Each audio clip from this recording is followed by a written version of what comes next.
up, STIers? Ready na ba kayo sa tunay na kwentuhan na puno ng hugot at diskarte? At mga wow moments ng prelims? Ako nga pala si Kyla. Ako nga pala si Angela. Ako naman si Kel. From AB 101A. Tara!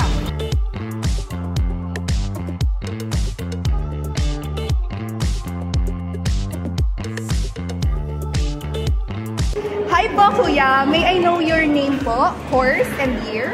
My name is John Paul Benedict Almagsanay. I am BSCPE and I'm currently a second year now.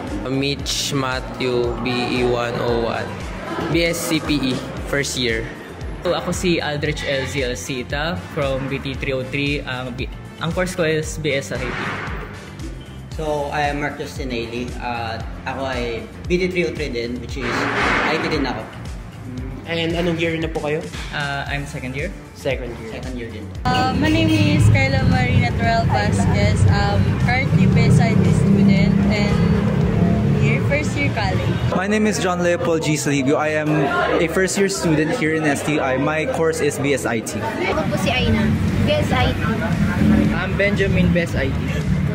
Adrian, BSIT. John Lloyd, BSIT. Okay, mga first year po kayo, tama? Yes, I am. Okay. So, Kuya, how was your exam? It's not that bad. Do you find it difficult po ba? Yes. So, how was your experience in the preliminaries examination? Miserable. Miserable. Bakit miserable? Kasi yung mga nire-review ko minsan di lumalabas. Kamusta naman po yung naging prelim exam nyo today?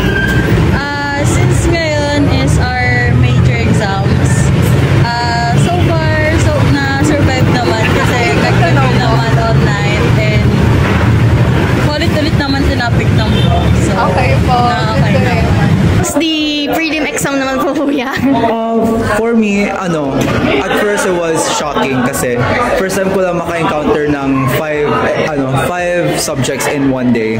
Pero at the same time, it's easy rin naman to study for all of it po. It's not that hard as I expected po.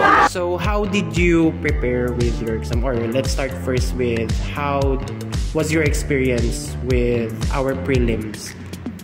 Well, my current experience when it comes to prelims is that I didn't really have any problems with it.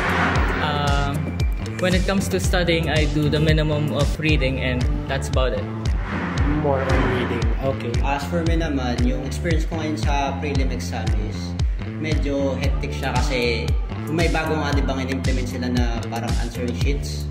Tapos medyo sobrang time consuming, tas lalo na sinasabihan pa kami ng teacher namin na kailangan sakto yung shading nyo kasi kapag sobra nag-error daw. So medyo sobra siya makakuha ng time, lalo na need mo pa i-read yung mga questions mo. I'd like to ask, how was your experience with our prelims examination?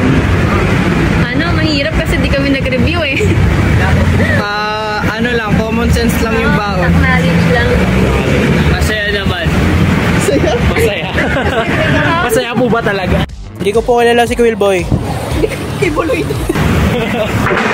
So, with the examination, ano yung mga pwede natin i-tips or mga lessons na i-a-apply natin for the next examination to be better? Mag-review po yung i-review natin yung mga lesson na tinuro sa atin ng teacher natin para po may sagot tayo sa test.